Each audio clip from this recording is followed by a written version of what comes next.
नमस्ते जी। इस वीडियो में आप अमेजन ए प्लस कंटेंट के लिए 3 एक्शनेबल टिप्स जानेंगे जो आपको अमेजन पर अधिक सेल्स प्राप्त करने में मदद करेंगे।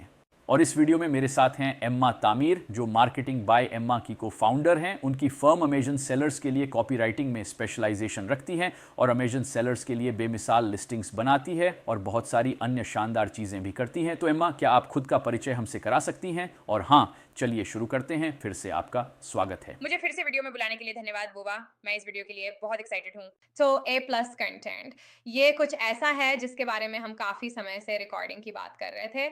और हाँ, मुझे उम्मीद है कि इस वीडियो से ए प्लस कंटेंट थोड़ा कम डरावना लगेगा। मेरा मानना है कि लोग इसे देखते हैं और वे कहते हैं, वाह, ये बहुत ज़्यादा है, ये बहुत पेचीदा है और बहुत मुश्किल भी। लेकिन ये जितना मुश्किल लगता है उससे कई ज़्यादा आसान है। और मुझे लगता है कि ये क्लियर करना भी ज़रूरी है। कभी-कभी आप लोगों को ईबीसी या एनहांस्ड ब्रांड कंटेंट कहते सुनेंगे और आप सोच सकते हैं, क्या ये अलग चीज़ है? ईबीसी ही ए प्लस कंटेंट है। इसे शुरुआत में ए प्लस कंटेंट कहा जाता था, फिर उन्होंने इसे एनहांस्ड ब्रांड कंटेंट कहना शुरू किया और फिर लगभग 1 साल बाद या शायद 1.5 साल पहले उन्होंने इसे फिर से ए प्लस कंटेंट कहना शुरू कर दिया। तो यहाँ थोड़ी शब्दों की अदला-बदली है, लेकिन जब आप अमेज़न पर देखते हैं तो आजकल यही शब्द वे उपयोग कर रहे हैं। ऑसम। एक बार फिर से मेरे चैनल में आपका स्वागत है। हाँ, पिछली बार आपका यहाँ होना काफ़ी अच्छा लगा था। मैंने पिछली वीडियो भी लिंक की है जिसमें हमने टाइटल्स पर बात की थी और डिस्क्रिप्शन और बुलेट पॉइंट्स, और हमने ए प्लस कंटेंट पर भी बात की। तो ये वीडियो देखने के बाद उसे देखना मज़ेदार हो सकता है, इसलिए मैं इस वीडियो को इस वीडियो के अंत में और हमारे प्रिय दर्शकों के लिए नीचे डिस्क्रिप्शन में लिंक कर दूंगा। और हाँ, ए प्लस कंटेंट बहुत बढ़िया है। ये आपकी सेल्स बढ़ा सकता है, जो हम सभी को पसंद है। अधिक कन्वर्जन रेट, आपके ब्रांड के बारे में और जानकारी अपने प्रोडक्ट के बारे में ज़्यादा दिखाएं, और ये काफ़ी शानदार है। तो चलिए इन टिप्स के बारे में बात करते हैं। हमारे पास अभी के लिए मुझे लगता है 3 टिप्स हैं। तो एम्मा, एक ब्रांड के लिए आपका पहला टिप क्या होगा? अच्छा, ए प्लस कंटेंट। बिल्कुल, मेरा पहला सुझाव यही होगा कि टेक्स्ट और इमेजेस के बीच सही बैलेंस ढूँढें। पहले के समय में अमेज़न में चूज़ करने के लिए लिमिटेड मॉड्यूल्स होते थे और इससे एक बहुत ही अम, पेचीदा और अनअपीलिंग दिखने वाला पेज बनता था। यह ग्राहकों के लिए वास्तव में इतना आकर्षक नहीं था। तो सेलर्स इसका सॉल्यूशन इस तरह निकालते थे कि वे एक बड़ी इमेज बनाते थे और अपनी पूरी ए प्लस कंटेंट को इसमें इंक्लूड करते थे। वो कंटेंट उस इमेज के अंदर ही डिज़ाइन किया होता था और फिर उनके नीचे एक बड़ा टेक्स्ट पोर्शन होता था। अब ऐसा करने की ज़रूरत नहीं है। मॉड्यूल्स ने बहुत तरक्की कर ली है और इनमें से कई इंटरैक्टिव भी हैं। और इस तरह आप डिज़ाइन कर सकते हैं ताकि सब कुछ इमेज में ही ना हो। क्योंकि आपको याद रखना होगा, अगर कोई अपने फ़ोन पे आपकी लिस्टिंग देख रहा है, तो अगर ये सब इमेज के अंदर है तो उन्हें बहुत ज़्यादा ज़ूम इन करना होगा, सभी चीज़ें पढ़ने के लिए। और मुझे ऐसा लगता है कि ज़्यादातर समय जब मैं ए प्लस कंटेंट देख रही हूँ, तो यह या तो बहुत ज़्यादा एक्सट्रीम होता है या तो लगभग कोई टेक्स्ट नहीं होता और आप सोचते रह जाते हैं कि ये क्या है? हाँ, ये काफ़ी कंफ्यूजिंग होता है, कुछ समझ में ही नहीं आता। मैं कई लिस्टिंग्स हैं जिन्हें मैं देखती हूँ और मैं सोचती हूँ कि यहाँ क्या चल रहा है? यह क्या है? और बुलेट पॉइंट्स मुझे अधिक इन्फॉर्मेशन नहीं दे रहे हैं। और फिर दूसरी ओर आप कुछ ए प्लस कंटेंट देखते हैं और यह बस जैसे कि टेक्स्ट का एक विस्फोट कर देता है जो पूरी तरह से ओवरवेल्म कर देता है। और क्योंकि कैरेक्टर्स ट्रेडिशनल डिस्क्रिप्शन से बहुत अधिक होते हैं, मुझे लगता है कि कुछ लोग इसे इस तरह समझते हैं, ओह ठीक है, इसमें जितना हो सके सब कुछ लिख देते हैं और वह सब कुछ लिख देते हैं जो हम संभवतः चाहते हैं। लेकिन वास्तव में आपको अपने ए प्लस कंटेंट को एक लैंडिंग पेज के रूप में सोचना चाहिए। इसलिए एक बेहतरीन लैंडिंग पेज 2D पॉइंट होता है। ये अटेंशन खींचता है। ये सभी को बताता है कि उन्हें क्या जानना चाहिए। और तब तक जब आप नीचे तक पहुँचते हैं, आपको खरीदने का मन होता है या आपको थोड़ी और जानकारी चाहिए होती है। और इसलिए आपको सच में उसे कहानी की तरह सोचना चाहिए और सुनिश्चित करें कि जिस तरह से आप अपनी इन्फॉर्मेशन को लिख रहे हैं, वह अपीलिंग होना चाहिए और आप कहीं भी कुछ भी नहीं लिख सकते हैं। तो यह मेरी पहली टिप होगी कि वास्तव में उस टेक्स्ट का सही बैलेंस खोजें। और आप चाहें तो ए बी टेस्टिंग भी कर सकते हैं। अमेजन आपको इसका टेस्ट करने की अनुमति देता है, ए प्लस अगेंस्ट ए प्लस। और सबसे कॉमन चीज़ों में से एक जो मैं जानती हूँ जिसे लोग टेस्ट करते हैं, वह यह है कि बहुत लाइट टेक्स्ट के मुकाबले थोड़ा हैवी टेक्स्ट कैसा परफॉर्म करता है और देखते हैं कि लोग किस पर बेहतर रेस्पॉन्ड करते हैं। इसलिए यह एक्सप्लोर करने लायक हो सकता है अगर आप सोच रहे हैं कि आपके पर्टिकुलर प्रोडक्ट के लिए सबसे अधिक प्रभावी क्या होने वाला है? मैं कहूँगी दूसरा बहुत आसान है। कि क्या आपको कुछ पूछना है? ठीक है, नहीं, मैं कहना चाहता था कि जैसे अगर मैंने आपको सही समझा तो जैसे मैं इसे शॉर्ट में बताना चाहता था, लेकिन क्या आप इस पहले टिप में कुछ जोड़ना चाहते थे या आप दूसरे टिप में जंप करना चाहेंगे? मैं बस टिप नंबर 2 के लिए एक्साइटेड हो रही थी। ठीक है, मुझे जानना है कि दूसरा क्या है ना? लेकिन पहले वाले के लिए मैं समझता हूं कि हमें टेक्स्ट और इमेजरी के बीच बैलेंस बनाना है, क्योंकि कभी कभी मैं भी इमेजेस देखता हूं, है ना? मुझे कभी कभी बेहतरीन इमेजेस दिखती हैं और कभी कभी मुझे समझ में नहीं आता कि वे क्या समझाने की कोशिश कर रहे हैं। जैसा कि मैंने पहले बताया था, लोग हंस रहे हैं, ये अच्छा है, हम खुश चेहरे देखना चाहते हैं और ऐसी ही चीज़ें। लेकिन थोड़ा सा कम से कम 3 वर्ड्स में बताएं कि वे क्यों हंस रहे हैं, किस बात ने उन्हें हंसाया, ऐसी चीज़ें। या फिर 2 मिनट लंबा टेक्स्ट, बहुत सारा टेक्स्ट जिसे आप बस रीड करके थक जाते हैं। और जैसा आपने कहा, या आप इसे एक लैंडिंग पेज के रूप में देख सकते हैं। लैंडिंग पेज जहां लोग आपके पेज पर आते हैं और वे आमतौर पर ऊपर से नीचे की ओर जाते हैं, और जिस तरह से हमें इसे स्ट्रक्चर करना चाहिए वो ये है कि ये रीडेबल हो, ये यूज़र्स के लिए अट्रैक्टिव होनी चाहिए और वे इस छोटी सी फनल से होकर पूरे प्रोसेस से गुजरेंगे जो अमेज़ॉन हमें अपनी वेबसाइट पर करने की अनुमति देता है। और जब तक वे नीचे के हिस्से में पहुंचते हैं तो वे सोचते हैं, हाँ मुझे ये प्रोडक्ट पसंद है, मैं इसे खरीदना चाहता हूं, और वे इसे खरीदते हैं या कम से कम कार्ट में ऐड करते हैं और बाद में खरीदते हैं, लेकिन अभी खरीदना बेहतर है। ठीक है, तो अगर इसे शॉर्ट में कहें, अभी और देखिए, अगर आप अच्छा काम करेंगे तो ऐसा ही होगा, क्योंकि आप जानते हैं, मुझे लगता है कि लोग अपना पेज बनाने के दौरान ग्राहक के पर्सपेक्टिव से पर्याप्त नहीं देखते हैं। और सबसे आम गलतियों में से एक जो मैं सेलर्स को करते हुए देखती हूँ, वह है कि वे सबसे बड़े पेज को बस कॉपी करने की कोशिश करते हैं। अपने निश के दूसरे बड़े कॉम्पिटिटर को कॉपी करते हैं। मैं आपको ये नहीं बता सकती कि कितनी बार टॉप कॉम्पिटिटर्स की सबसे खराब लिस्टिंग्स होती हैं, और मुझे लगता है कि उनके सफल होने का कारण संभवतः ये है कि वे लंबे समय से अमेज़न पर हैं, तो उन्हें काफ़ी रिव्यूज़ मिल गए हैं और उनके पास मार्केट का काफ़ी हिस्सा पहले से है। ऐसे में उन्हें एक अच्छी लिस्टिंग की ज़रूरत महसूस नहीं होती। हालाँकि वे शायद तब भी बेहतर परफ़ॉर्म करेंगे यदि वे ऐसा करते हैं। और इसलिए खुद को अलग रखने के बारे में सोचें, जो कि मेरी दूसरी टिप में आता है कि आपका ए प्लस कंटेंट न केवल आपके प्रोडक्ट को समझाने के लिए बहुत बढ़िया जगह है, बल्कि वास्तव में आपके ब्रांड और आपके बिजनेस को अलग क्या बनता है और लोग आपको क्यों खरीदना चाहें बजाय आपके कॉम्पिटिटर्स के। यह बहुत ही असंभव है कि आपका प्रोडक्ट आपके टॉप कॉम्पिटिटर्स की तुलना में पूरी तरह से रेवोल्यूशनरी होगा, इसलिए वास्तव में ब्रांडिंग उन चीज़ों में से एक है। वो स्पेसिफिक चीज़ें जो आप कस्टमर्स को अट्रैक्ट करने और अपने कॉम्पिटिटर्स के बीच फ़र्क समझाने के लिए कर सकते हैं। तो कितनी बार आपने ऐसा अनुभव किया है कि आप अमेज़न पर गए, कोई भी सर्च टर्म टाइप किया, एक पेज खुला और आपके सामने ढेर सारे रिज़ल्ट्स आ गए, या फिर सेम पिक्चर, सेम टाइटल, आप लिस्टिंग में क्लिक करते हैं और सब कुछ सेम टू सेम है और आप जैसे इस एनालिसिस पैरालिसिस की स्थिति में फंस जाते हैं, जैसे कि मुझे नहीं पता कि इनमें से किसे चुनें। कीमत लगभग एक जैसी है, रिव्यूज़ लगभग सिमिलर हैं और फिर आपके पास डिसाइड करने के लिए ज़्यादा कुछ नहीं बचता। ये सब कुछ बहुत सिमिलर है और कस्टमर के रूप में यह एक बहुत ही निराशाजनक स्थिति है। इसीलिए ब्रांडिंग ज़रूरी है और आप जानते हैं कि लोग ब्रांडिंग शब्द सुनते हैं और मुझे लगता है कि उनके दिमाग में तुरंत लोगो और रंगों का आइडिया आता है जो आप उपयोग कर रहे हैं, और ये एक प्रकार के स्थिर डिज़ाइन हैं और ये ब्रांडिंग का हिस्सा होते हैं। आपकी ब्रांडिंग वास्तव में वह सब कुछ है जो आप करते हैं और जैसे आपका बिज़नेस ऑपरेट करता है, चाहे आप उसके प्रति इंटेंशनल हों या नहीं। तो आपकी कस्टमर सर्विस द्वारा प्रॉब्लम्स या इंक्वायरी का जवाब कैसे दिया जाता है से लेकर आपके पैकेजिंग को डिज़ाइन करने के तरीके, आपके पेज पर यूज़ की गई पिक्चर्स और टेक्स्ट, ये सब मिलकर एक कहानी बना रहे हैं और एक तरह से आपकी दुनिया की समझ दे रहे हैं। आपके बिजनेस को एक पहचान मिल सकेगी और जितनी सोच समझकर आप इसका उपयोग कर पाएंगे, उतना यह आपके कॉम्पिटिटर्स से आपको अलग करेगा।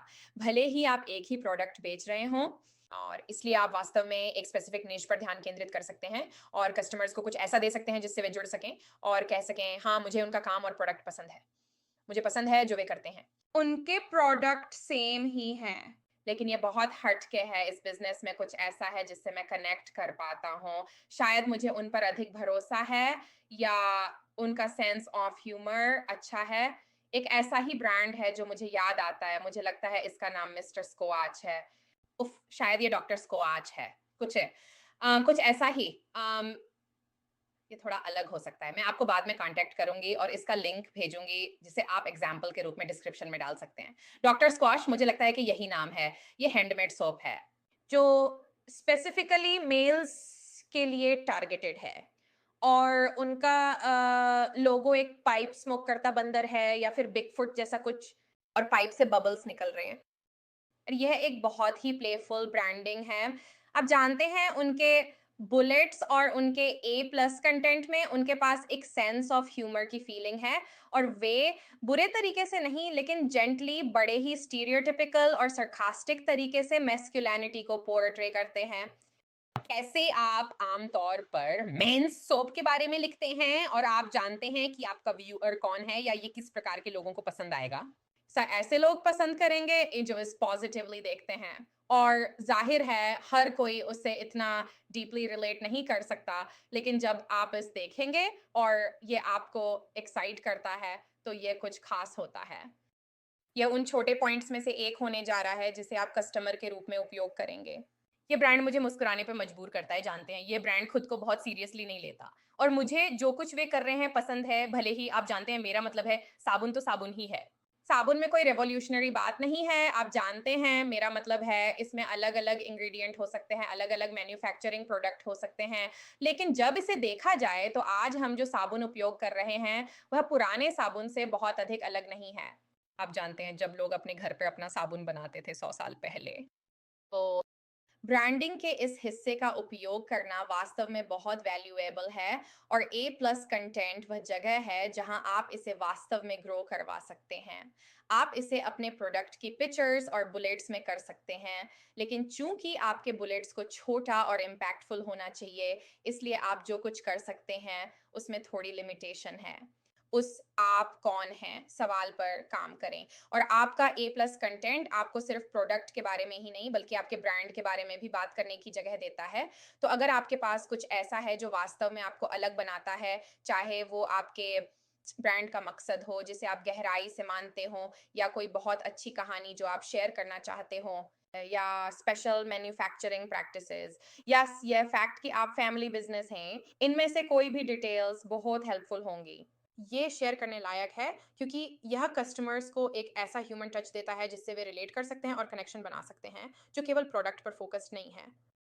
मैं समझ गया जिस तरीके से आपने बताया। तो ए प्लस कंटेंट हमारे ब्रांड के बारे में बताने के लिए एक एक्स्ट्रा स्पेस है और फिर इस तरीके से यहाँ तक कि सैचुरेटेड मार्केट्स में भी शायद जहाँ हमारा प्रोडक्ट उतना क्रांतिकारी नहीं है जितना हम कभी कभी सोचते हैं, लेकिन फिर भी हम इसे अच्छा बनाए रखने की पूरी कोशिश करते हैं, कुछ खास करने की। लेकिन फिर से हमें बस रियलिस्टिक रहना है ना। हम प्रोडक्ट बनाते हैं लेकिन हाँ वे काफ़ी अच्छे होते हैं। कम से कम मेरे मामले में मुझे ईमानदार रहना होगा, है ना। लेकिन फिर भी ब्रांडिंग के साथ और ए प्लस कंटेंट के साथ हम मैजिक क्रिएट कर सकते हैं, क्योंकि हम स्पेशल कहानियाँ बताते हैं या बस अपनी कहानी बताते हैं। हम कैसे अलग हैं शायद ये आप जानते हैं। हो सकता है कई बार कैरेक्टर्स की कमी की वजह से आप वो नहीं बता पाते जो आप बताना चाहते हैं या ऐसा कुछ।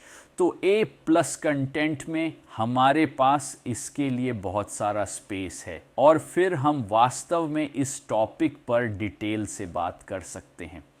इस तरह हम डिफ्रेंशिएट कर सकते हैं। और जैसा कि आपने मेंशन किया, कभी कभी लोग बस 2 टैब खोलते हैं, वे लगभग एक जैसा प्रोडक्ट देखते हैं, वे कंपेयर करने की भी कोशिश नहीं करते। यहाँ भी ऐसा ही है, वही पिक्चर्स और वे खरीदारी का मज़ा भी नहीं ले रहे हैं, लेकिन बूम वे आप पर क्लिक करते हैं और अचानक वही सेम प्रोडक्ट आता है, लेकिन थोड़े अलग पैकेजिंग, अलग रंगों और अलग कहानियों के साथ ईबीसी में।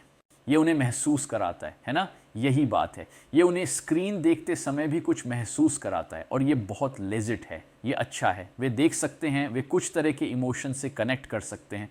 और बोरिंग इमोशंस या बोरिंग लिस्टिंग्स नहीं, हाँ ऐसी लिस्टिंग्स हैं, लेकिन हम इसे मज़ेदार बनाते हैं। फिर अगर ये आपका ब्रांड है, ठीक है, अगर आपका ब्रांड मज़ेदार और प्लेफुल है और आप इसे मज़ेदार इंटरेस्टिंग तरीके से बनाते हैं, या शायद आपका ब्रांड ज़्यादा सीरियस है और जैसे आप जानते हैं अधिक सीरियस, मैस्कुलिन या कुछ और, या ये फिर अगर ये थोड़ा फ्रैंक है या इसकी लैंग्वेज थोड़ी फ्रेंडली है, आप जानते हैं, फिर यही बात आपको अलग बनाती है और ये आपको आपकी ग्रोथ में मदद कर सकती है, और सेल्स में भी। बिल्कुल। और मुझे लगता है आप जानते हैं, ये याद रखना महत्वपूर्ण है कि ये करना आसान नहीं है। तो ये कुछ ऐसा नहीं है जो अपने आप नेचुरली होने लगे, क्योंकि कई बार वास्तव में इसे कमिट करने के लिए, ब्रांडिंग के लिए, यही आपसे डिसिप्लिन्ड और क्रिएटिव होने की माँग करता है। ये आपसे माँग करता है कि बजाय जो बाकी सभी कर रहे हैं, आप उनसे हटकर कुछ करें। एक बोल्ड तरीके से अलग होना, जो कुछ लोगों को आपसे अलग भी कर सकता है। और आप जानते हैं, मुझे लगता है कि ये विचार है कि आप कहते हैं, "ओह! आपका ड्रीम कस्टमर कौन है?" ओह! और ये कोई भी हो सकता है। आपके सोप को इस्तेमाल करने वाला या उसे पसंद करने वाला। लेकिन अगर आप इसे सबको बेचना चाहते हैं, तो आप एक क्लियर पर्सपेक्टिव खो देते हैं और ऐसा करके आप गलत कर रहे होते हैं। वास्तव में एक बहुत ही नीरस चीज़ बनाना जो शायद किसी को भी विशेष रूप से पसंद नहीं आएगा। एक और बेहतरीन उदाहरण जो इसे बहुत अच्छी तरह से समझाता है, वह एक कंपनी है जिसका नाम ब्लैक राइफल कॉफ़ी कंपनी है। और फिर से उस सोप की तरह ही कॉफ़ी होती है। आप जानते हैं, आपके पास बीन्स का सोर्स और जिस तरीके से वो ग्रो होती है, और अलग-अलग रोस्टिंग स्टाइल्स, बट इसमें ज़्यादा कुछ इनोवेशन नहीं हो रही है। आप जानते हैं, ये काफ़ी सिंपल है कि आप प्रोडक्ट को सोर्स करते हो और फिर प्रोसेस करते हो। और ब्लैक राइफल कॉफ़ी कंपनी ने जो किया है, उससे उन्होंने बहुत सफलता हासिल की है। वह एक आर्मी वेटरन द्वारा ऑन्ड कंपनी है और वे एक्सपीरियंस्ड लोगों को काम पर रखते हैं। और इसलिए यदि आप किसी भी प्रोडक्ट के लिए उनके ए प्लस कंटेंट को देखेंगे, तो अधिकांश ए प्लस कंटेंट वास्तव में कॉफ़ी के बारे में बात नहीं कर रहा होता है। वे अपने ब्रांड, अपने मिशन, अपनी कहानी के बारे में बात कर रहे हैं। आप जानते हैं, उनके पास टीम की पिक्चर है, उनके पास फाउंडर की पिक्चर है और उसकी एक छोटी-सी कहानी भी है। और वे बस अपने ब्रांड के बारे में बात कर रहे हैं। सभी के लिए ये एक्साइटिंग नहीं होगा कि एक बिज़नेस जो एक वेटरन द्वारा चलाया जा रहा है। ऐसे लोग हैं जो कि आप जानते हैं, मिलिट्री और लॉ एनफोर्समेंट के बारे में पॉज़िटिव नहीं सोचते। वे इसे थोड़ा कम कर सकते थे और कम महत्व दे सकते थे, लेकिन इसके बजाय उन्होंने वास्तव में इसे अपनाया है, इसे उनके बिज़नेस का एक महत्वपूर्ण हिस्सा बना लिया है। और इसलिए ऐसे काफ़ी लोगों के लिए जो वेटरन्स द्वारा ऑन्ड बिज़नेस के बारे में बेहद उत्साहित हैं और इनमें दृढ़ता से विश्वास करते हैं। फिर उनके पास एक ऐसे ब्रांड के साथ कनेक्ट करने का मौका होता है, जो उनकी वैल्यूज़ और विज़न को शेयर करता है और जिससे लोग रिलेट कर पाते हैं। Brand recognition and brand loyalty बनाएँ, क्योंकि अंततः हम सब यही चाहते हैं। हम वो नाइक बनना चाहते हैं, हम मैकडॉनल्ड्स या कुछ ऐसा ही बनना चाहते हैं। या कुछ भी हो जहाँ लोग बस आपके कलर्स या लोगो को देखकर तुरंत पहचान लेते हैं कि वह कौन है। और जबकि उस लेवल की पहचान को प्राप्त करना कठिन हो सकता है, लेकिन इन बातों को ध्यान में रखकर आप खुद को उस प्रोडक्ट से बदलना शुरू कर सकते हैं जो उन्होंने अमेज़न से खरीदा था, उस ब्रांड तक जिसके साथ वह कनेक्ट कर चुके हैं।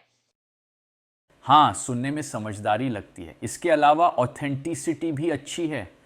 हाँ, अलग-अलग ब्रांड्स के लिए मुझे लगता है कि अगर आप अधिक न लिखकर बस वह बताएं जो आप हैं, जैसे मेरा यूट्यूब कंटेंट है, आप जानते हैं मैं चीज़ें जैसी हैं बस वैसी ही बताता हूँ। मुझे लगता है ये व्यूअर्स या कस्टमर्स के लिए काफ़ी फेयर है। तो यही बात अमेज़न पे भी है। यदि आप बस ऑथेंटिक हो सकते हैं, अपने प्रोसेसेस के बारे में बता सकते हैं, आप प्रोडक्ट के साथ क्या करते हैं, या बस पूरे प्रोसेस के बारे में ऑथेंटिक रहें कि आप क्या कर रहे हैं और कैसे कर रहे हैं, ये वास्तव में मदद करता है, क्योंकि लोग रियलिटी देखना चाहते हैं, है ना? मुझे ऐसा लगता है। या शायद ऐसे लोग भी हैं जो ऐसा नहीं करते हैं और फिर वे ऐसे ब्रांड्स के साथ रिलेट नहीं कर पाते। तो ये ठीक है, क्योंकि तब हम फिर से इसे क्रिएट कर सकते हैं। खैर, वे इसे बार-बार भी देख सकते हैं।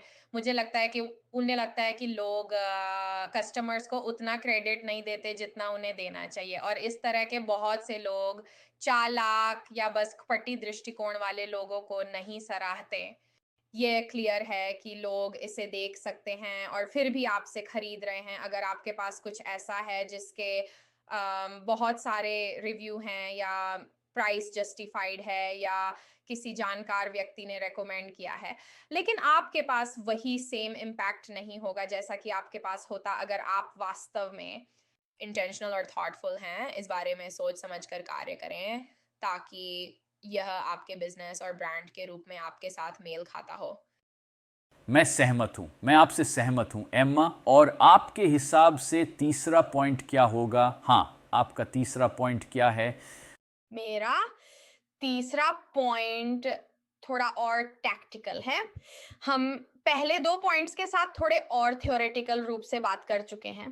प्लस कंटेंट के लिए सबसे कम उपयोग किया जाने वाला स्टैंडर्ड कंपैरिजन चार्ट है। ये एक शानदार मॉड्यूल है और मेरा इसे इतना पसंद करने का कारण यह है कि आप इसे अपने कैटलॉग में अन्य प्रोडक्ट से लिंक कर सकते हैं। अब इससे दो मेन पर्पस सर्व किए जा सकते हैं। एक तो यह कि मान लीजिए आपके पास प्रोडक्ट्स की एक लाइन है और आपके प्रोडक्ट्स में बहुत सी सिमिलरिटीज हैं और कस्टमर्स के लिए समझना मुश्किल हो सकता है कि उनके लिए कौन सा सही है। जैसे एक एक्सटर्नल हार्ड ड्राइव हो सकता है और शायद आप जानते हैं उसमें साइज है, स्टोरेज है, स्पीड है, शायद कुछ इस तरह एक्स्ट्रा ड्यूरेबल। इसलिए यदि आप इसे ड्रैप कर देते हैं तो आप जानते हैं इन पेजेस को इंडिविजुअली देखना वास्तव में मुश्किल हो सकता है कस्टमर को क्लियरली समझने के लिए, ताकि वे कंपेयर कर सकें। और इसलिए स्टैंडर्ड कंपैरिजन चार्ट एक शानदार आसान तरीका है इसे क्लियरली प्रेजेंट करने के लिए, ताकि आप लोगों को सही प्रोडक्ट की ओर डायरेक्ट कर सकें जो उनकी ज़रूरतों में फिट बैठे। सिमिलरली आप जानते हैं हम बस ब्लैक राइफल कॉफ़ी के बारे में बात कर रहे थे या ऐसा कुछ। डॉक्टर स्कॉच सोप और वे भी उसी कैटेगरी में आते हैं जहाँ थोड़े बहुत डिफरेंसेस होते हैं और कस्टमर्स को आपका प्रोडक्ट कंपेयर के लिए भेजने के बजाय अपने कॉम्पिटिटर्स के साथ आप उन्हें अपने प्रोडक्ट्स का कंपैरिजन अपने ही दूसरे प्रोडक्ट से करने की इजाज़त देते हैं। और इसलिए यह न केवल इस बात की संभावना बढ़ाता है कि वे अंततः आपसे खरीदारी करेंगे ही, बल्कि यह भी सुनिश्चित कर रहा है कि आप सही बचत कर रहे हैं। क्योंकि अगर किसी को ये समझ में नहीं आ रहा है कि उनके लिए कौन सा प्रोडक्ट सही है, तो गलत खरीदारी करना आसान है और फिर आप जानते हैं उन्हें प्रोडक्ट को वापस करने और अदला-बदली में परेशानी होती है। तो कस्टमर बस घूमता रह जाता है और अंत में कहीं और चला जाता है। तो ये एक तरीका है जिससे ये वास्तव में शानदार हो सकता है। दूसरा तरीका ये है कि मान लीजिए आपके पास ऐसे प्रोडक्ट हैं जो एक दूसरे को वास्तव में कॉम्प्लीमेंट करते हैं। तो इमेजिन करें, और मुझे नहीं पता कि वे ऐसा करते हैं या नहीं, मुझे लगता है कि मुझे इसे देखना चाहिए। लेकिन इमेजिन करें कि ब्लैक राइफल कॉफ़ी कंपनी, शायद वे कॉफ़ी मग भी बेचते हैं, शायद वे मिल्क फ्रोथर भी बेचते हैं और ऐसे ही कुछ और प्रोडक्ट्स, जैसे वे एक बेसबॉल हैट भी बेचते हैं जिस पर लोगो हो। तो ये कुछ-कुछ एक कंप्लीट कॉफ़ी किट जैसा है। तो वहाँ कोई जा सकता है और ये अधिक संभावना है कि उनकी कॉफ़ी सस्ती तो नहीं है, उनकी कॉफ़ी अधिक प्रीमियम स्मॉल बैच की कॉफ़ी है। मुझे अभी एग्ज़ैक्ट याद नहीं आ रहा है, लेकिन मुझे लगता है कि ये 12 ऑन्स के लिए 16 या $18 के आसपास है। ये एक सामान्य कॉफ़ी की तुलना में दोगुनी से भी ज़्यादा है, उसकी कीमत से दोगुनी से भी अधिक है। तो और इस मामले में आपके पास कोई ऐसा व्यक्ति है जो पहले से ही अधिक प्रीमियम कॉफ़ी में इंटरेस्ट रखता है। तो हमारे लिए वे पहले से ही इंडिकेट कर रहे हैं कि ये हमारी वैल्यूज़ के लिए ज़रूरी हैं और हम वास्तव में अपने कॉफ़ी पीने के अनुभव को एन्जॉय करते हैं। इसलिए ये लोग वे हो सकते हैं। अगर आपके पास अन्य प्रोडक्ट भी हैं जिन्हें आप उन्हें अंत में दिखा सकते हैं, तो यह आपके कार्ट की वैल्यू को बढ़ाने के लिए एक बहुत ही आसान अपसेल हो सकती है, क्योंकि कॉफ़ी बीन्स खोजने वाला व्यक्ति भी एक कॉफ़ी बनाने वाले टूल्स को खरीदने में अधिक इंटरेस्ट ले सकता है। या आप जानते हैं अगर ये मर्चेंडाइज का मामला है, अगर वे वास्तव में आपके ब्रांड में इंटरेस्टेड हैं और आपके काम से एक्साइटेड महसूस करते हैं, तो वे उस ब्रांड रिलेशनशिप में और भी अधिक इन्वेस्ट करना चाहेंगे और आपके मर्चेंडाइज को पहनकर आपके ब्रांड के लिए एडवर्टाइज करेंगे। तो सभी ब्रांड्स ज़रूरी नहीं कि मर्चेंडाइज स्पेसिफिक हों, लेकिन कॉम्प्लीमेंट्री प्रोडक्ट्स का ये आइडिया एक ज़बरदस्त आइडिया है। अपनी कार्ट वैल्यू को बढ़ाने का एक आसान तरीका, और बहुत से लोग इसमें इंटरेस्ट लेंगे। जैसे कि इस स्पेसिफिक मॉड्यूल के लिए एक और अच्छा एप्लीकेशन स्किन केयर ब्यूटी है, जहां आपके पास कुछ अलग-अलग प्रोडक्ट लाइंस हो सकती हैं या आप टॉप सेलर हो सकते हैं। और अगर कोई सीरम देख रहा है तो वे फेस मास्क भी चाह सकते हैं। और और फिर फेस पील या ऑल स्किन टाइप के लिए एक अच्छा मॉइस्चराइजर पसंद कर सकते हैं।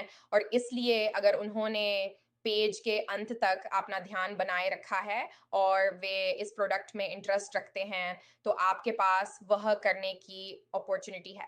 उनकी दिलचस्पी बनाए रखें, उन्हें अन्य ब्रांड्स की तरफ आकर्षित होने से बचाएं और सिर्फ एक सेल पर फोकस ना करें बल्कि थोड़ी सी और सेल्स करें। आप जानते हैं ये सबसे अच्छा तरीका है।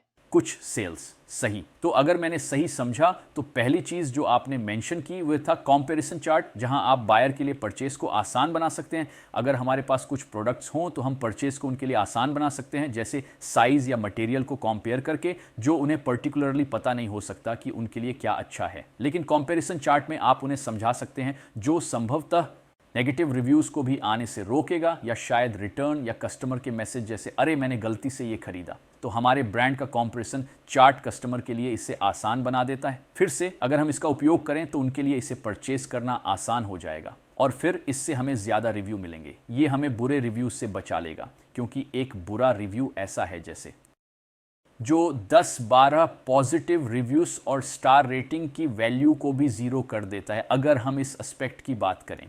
लेकिन आपने ये भी कहा कि हम A+ कंटेंट के नीचे अपसेल कर सकते हैं। आमतौर पर ये नीचे होता है, या शायद ये हम पर निर्भर है अगर हम इसे नीचे रखना आप चाहते हैं। कंपैरिजन चार्ट को कहीं भी रख सकते हैं। तो आपके पास आमतौर पर 7 मॉड्यूल होते हैं जिन्हें आप अपनी A+ कंटेंट में ऐड कर सकते हैं। सबसे अधिक बार मैं कहूँगी कि इसका उपयोग नीचे किया जाता है। मुझे लगता है कि यही सबसे नेचुरल जगह है, क्योंकि ये वहाँ से कहीं और जाने का एक ट्रांजिशन पॉइंट बन जाता है यदि ये प्रोडक्ट आपके लिए सही नहीं है। मुझे लगता है कि बीच में ये अनक्लियर और थोड़ा भ्रमित करने वाला लग सकता है, और वास्तव में ये ऐसी जगह नहीं है जहाँ आप कुछ ऐसा देखने की उम्मीद करेंगे। सही, समझ गया। और मुझे ये भी कहना है कि इससे आपको फ्रीक्वेंटली बोर्ड टुगेदर को क्रिएट करने में मदद मिलती है, जो वाकई अच्छा है, और यह उन ग्राहकों को कन्वर्ट करने में भी मददगार हो सकता है जिन्होंने इस आइटम को देखा। ये एक छोटे से सेक्शन की तरह है। यदि लोग क्लिक करते हैं, इसे रीलिंकिंग या इंटरनल लिंकिंग कहते हैं, जहां लोग आपके प्रोडक्ट के बारे में अधिक जानने के लिए प्रोडक्ट्स पर क्लिक कर सकते हैं, और इससे उनके परचेज के चांसेस बढ़ जाते हैं। ये अमेजन पर लाइकलीहुड भी बनाता है। हम ऐसा कर सकते हैं, अपने खुद के प्रोडक्ट्स को अपनी खुद की लिस्टिंग्स में दिखाएं ताकि अधिक जगह कवर की जा सके, और इसे कॉम्पिटिटर्स को न दें जो इन स्थानों में भी प्लेसमेंट प्राप्त कर सकते हैं। उस जगह पर एक कॉम्पिटिटर हो सकता है जहां लिखा होता है customer who viewed this also viewed that. और हाँ एम्मा, बढ़िया टिप्स हैं, और मैं आपको थोड़ा चैलेंज देना चाहूँगा। हमारे लिए एक बोनस टिप कृपया। आपने पहले ही बहुत सारी टिप्स हमें दी, लेकिन एक आखिरी टिप। तो यह उतनी खास टिप नहीं है, लेकिन मुझे लगता है कि ये कुछ है जो लोग अनिवार्य रूप से नहीं जानते हैं, खासकर अगर वे पहली बार A+ कंटेंट बना रहे हैं। लेकिन आपको ये देखने में समय बिताना चाहिए कि आप क्या कह सकते हैं और क्या नहीं A+ कंटेंट के साथ। तो अमेज़न में आप जानते हैं कुछ वर्ड्स और चीज़ें हैं जो आप लिस्टिंग के किसी भी हिस्से में नहीं लिख सकते हैं। लेकिन जब आप विशेष रूप से A+ कंटेंट के बारे में बात करते हैं, तो वहाँ और भी स्पेसिफिक लिस्ट है, और वे इससे पहले वे A+ कंटेंट को लाइव करें, पहले वे उसे चेक करते हैं। तो ये ज़रूरी नहीं कि एक बड़ी समस्या पैदा करेगा, लेकिन ये आपके टाइम को स्लो कर सकता है जब आप सेल्स कर रहे होते हैं, और इन एरर्स की वजह से आपको काफ़ी तकलीफ हो सकती है। लेकिन आप जानते हैं क्या? मुझे लगता है कि ये पर्याप्त टिप नहीं है। तो मैं इसमें एक और टिप जोड़ने जा रही हूँ। बहुत सही। तो ये आप भी जानते हैं A+ कंटेंट अधिकांश समय आपके प्रोडक्ट डिस्क्रिप्शन की जगह ले लेता है। वे स्टैंडर्ड बस एक तरह का टेक्स्ट ही डिस्क्रिप्शन होता है। लेकिन लोग वास्तव में महसूस नहीं करते हैं कि भले ही वह प्रोडक्ट डिस्क्रिप्शन दिखाई न दे, यह अभी भी एक मौका है आपके पेज में कीवर्ड शामिल करने के लिए, और इसलिए यह क्षमता रखता है आपके एसईओ पर थोड़ा इम्पैक्ट डालने की। लेकिन हम सभी जानते हैं कि अमेज़न कभी-कभी अजीब चीज़ें करता है, भले ही आपने कुछ गलत ना किया हो। तो मान लीजिए कि किसी भी कारण से आपका A+ कंटेंट अचानक से दिखाई नहीं दे रहा है। अगर आपने वहाँ कुछ नहीं लिखा है, तो आप इस महत्वपूर्ण पहलू को नज़रअंदाज कर रहे हैं कि कोई आपके प्रोडक्ट को क्यों खरीदना चाहेगा। इसलिए भले ही आप ए प्लस कंटेंट बना रहे हों, मैं फिर भी आपको प्रोत्साहित करूँगी कि आप थॉटफुल हों और एक प्रोडक्ट डिस्क्रिप्शन तैयार करें इंडेक्सिंग के लिए। और इस स्थिति में भी कि कभी आपके ए प्लस कंटेंट में कोई प्रॉब्लम आती है, तो आपके पास अभी भी उस जगह पर कुछ ऐसा है जो कस्टमर को उपयोग करने के लिए एडिशनल इंफॉर्मेशन प्रदान कर रहा है। उम्मीद है कि वे आपको चुने। हाँ, तो चलिए इन 2 बोनस टिप्स को दोहरा लेते हैं। इन्होंने एक बोला था लेकिन फिर 2 टिप्स दी जो बहुत ही अच्छा है, मैं खुश हूँ। ये बहुत अच्छा है, ये बोनस है लेकिन ये डबल बोनस है। तो चलें दूसरे वाले से शुरू करते हैं जो आपने कहा था कि हमें डिस्क्रिप्शन फ़िल करनी चाहिए क्योंकि कभी-कभी ए प्लस कंटेंट ड्रॉप हो सकता है, कुछ कारणों से। और फिर से अगर आपके पास कई लिस्टिंग्स हैं और शायद आपके पास कोई ऐसा व्यक्ति नहीं है जो उसे देख रहा हो, एक दिन आप देखते हैं जैसे 2 हफ्तों से हमारे पास कोई डिस्क्रिप्शन या आई प्लस कंटेंट नहीं था, इसलिए आपको सावधान रहना होगा। तो आपको एसईओ बेस्ड कीवर्ड और सभी चीज़ों के साथ एक डिस्क्रिप्शन ऐड करनी चाहिए, लेकिन इससे एसईओ में भी मदद मिलती है ना, मेरी समझ से। भले ही ये बैकएंड में हो, जैसे अगर आप इसे देख नहीं सकते, सही। तो ये आपके सेंट्रल के अंदर होगा, तो कहने के लिए ये ए प्लस कंटेंट द्वारा कवर किया जाएगा, लेकिन फिर भी वहाँ कीवर्ड्स होना अच्छा है। और यही आपकी दूसरी टिप थी। और पहली टिप थी जैसे कि जब आप ये कंटेंट सबमिट कर रहे हो जाओ तो सुनिश्चित करें कि आप ए प्लस कंटेंट के रूल्स को जानते हैं, क्योंकि कभी कभी जब आप इसे सबमिट करते हैं तो वे कुछ समय लेंगे, शायद कुछ घंटे, वास्तव में आमतौर पर यह दिनों का समय लेता है इसे चेक करने में। और अगर वे आपके पास वापस आते हैं कि आपको इसे ठीक करने की आवश्यकता है, फिर से ये ऐसा है जैसे आपने एक हफ्ते की सेल्स खो दी हो। और हो सकता है अगर आपने क्रिसमस के पीक समय में इसे किया हो तो आपने शायद $10,000 की सेल्स खो दी हो, जो कुछ लोगों के लिए ज़्यादा नहीं हो सकता, लेकिन मैं इससे इनकार नहीं करूंगा, है ना। और हाँ, तो ये भी अच्छे टिप्स हैं। ये सिर्फ टेक्स्ट नहीं है। यह आपकी इमेजेस भी हैं, इसलिए यह मत सोचिए कि ओह बस क्योंकि मैंने इसे ए प्लस कंटेंट के टेक्स्ट में कुछ नहीं लिखा, यह इमेजेस में पहले से ही एडिटेड है, इसलिए इससे कोई फर्क नहीं पड़ता। ऐसा नहीं है, वे अभी भी इसे चेक कर रहे हैं। इसलिए इसे अमेजन के नियमों के आसपास चालाकी से बचने की कोशिश न करें, क्योंकि वे इसे ठीक करना सुनिश्चित करेंगे। ठीक है, शायद परंतु आप जानते हैं, मेरा मानना है कि यह इस पर निर्भर करता है कि कौन रिव्यू कर रहा है। ये एक बढ़िया बात है, काफ़ी सही पॉइंट है। कभी कभी आप वही चीज़ दोबारा सबमिट कर सकते हैं और ये फिर भी हो सकता है, लेकिन मैं इसकी सिफारिश नहीं करूंगा। लेकिन कभी कभी आप सही हैं, कभी कभी आप बिना कुछ बदले वही चीज़ सबमिट कर सकते हैं। ये उन लोगों की मज़ेदार बात है जो अमेजन पर चीज़ों को रिव्यू करते हैं, लेकिन कभी कभी ये अमेजन की इमेजेस में होता है। आप जानते हैं कैसे कहूं, आप वह छिपा सकते हैं जो आप लिख नहीं पाए, लेकिन आमतौर पर उन्हें यह फिर भी मिल जाएगा क्योंकि रोबोट इसे स्कैन करते हैं। वे आपके एनहांस्ड कंटेंट पर आपकी इमेजेस को स्कैन कर सकते हैं। और अगर आप गारंटी जैसी चीज़ें इस्तेमाल करते हैं, मेरा ख्याल है, और जैसे फ्री या बाय नाउ, तो ये बिना इंसान द्वारा चेक किए ऑटोमेटिक रूप से मिल जाएंगे। आपको एक मैसेज मिलेगा जैसे भी हम इसे एक्सेप्ट नहीं करते, या कभी कभी आप इसे उनके चेकिंग प्रोसेस में डाल सकते हैं। मशीन इस चीज़ को कैच नहीं कर पाएगी, लेकिन इंसान कैच कर लेगा, और इसलिए ये सिर्फ समय की बर्बादी है।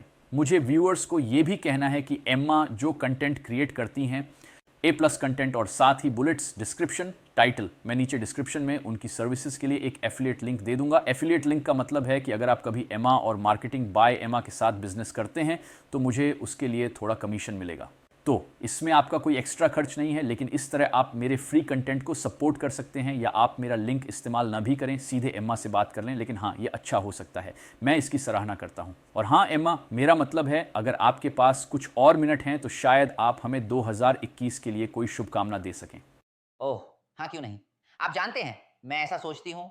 मुझे लगता है कि 2020 ने ज़िंदगी में क्या ज़रूरी है, इसे सोचने का एक अच्छा अवसर दिया। और जैसे हमने कोरोना से पहले समय बिताया, हम ढेर सारी कॉन्फ्रेंसेस में यात्रा कर रहे थे और घूमते रहते थे। और मुझे लगता है कि ये 2020 वास्तव में सब कुछ हटाकर हमें ज़िंदगी की बेसिक चीज़ों के बारे में सोचने पर मजबूर करता है। तो मुझे एहसास हुआ कि लोग शायद यहाँ हैं और वे बिज़नेस में सफलता की आशा कर रहे हैं, और मैं निश्चित रूप से सभी के लिए इसकी कामना करती हूँ। लेकिन इसके अलावा मैं स्वास्थ्य और खुशहाली की और परिवार और दोस्तों से मिलने की उम्मीद से आप सभी को तरक्की की कामना करती हूँ। बस वही बेसिक चीज़ें जिनके लिए मुझे लगता है कि शायद हम सभी अभी वास्तव में तरस रहे हैं। हाँ, उम्मीद है इस साल हमें इसका और ज़्यादा मिलेगा, क्योंकि हम इंसान हैं जो वर्तमान में ऐसी स्थिति में हैं जहां हमने कई चीज़ें खो दी हैं जिनकी हमें आदत थी, जिसने हमें दुनिया के बारे में बहुत सी चीज़ें सिखाई जो कभी कभी वास्तव में आश्चर्यचकित कर सकती हैं। लेकिन धन्यवाद। हाँ, इस साल के लिए सभी अच्छी और पॉजिटिव चीज़ों के लिए धन्यवाद। मैं आपको भी यही शुभकामनाएं देता हूँ, आपके कस्टमर्स और आपके परिवार को भी, और आपके पति एरेज को भी। वो काफ़ी कूल व्यक्ति हैं। मेरा मतलब है जैसे ही आप उनसे बात करते हैं, उनसे बात करना मज़ेदार होता है। और हाँ एम्मा, आज आने के लिए धन्यवाद। यहाँ स्क्रीन पर मैं हमारा पिछला वीडियो जो आपके साथ पोस्ट्स के बारे में था उसे लिंक कर दूंगा, और मैं एक और वीडियो को लिंक कर दूंगा जो इमेजेस को डिस्क्रिप्शन में जोड़ दिखने के बारे में है। कुछ लोगों को ये नहीं पता कि ये कैसे करना है, तो ये ट्यूटोरियल भी यहाँ दिखाई देगा। अपना कीमती समय देने के लिए धन्यवाद। आज का वीडियो काफ़ी शानदार था एम्मा। बहुत बढ़िया, आपका बहुत धन्यवाद Vova. Bye bye. Bye bye, धन्यवाद।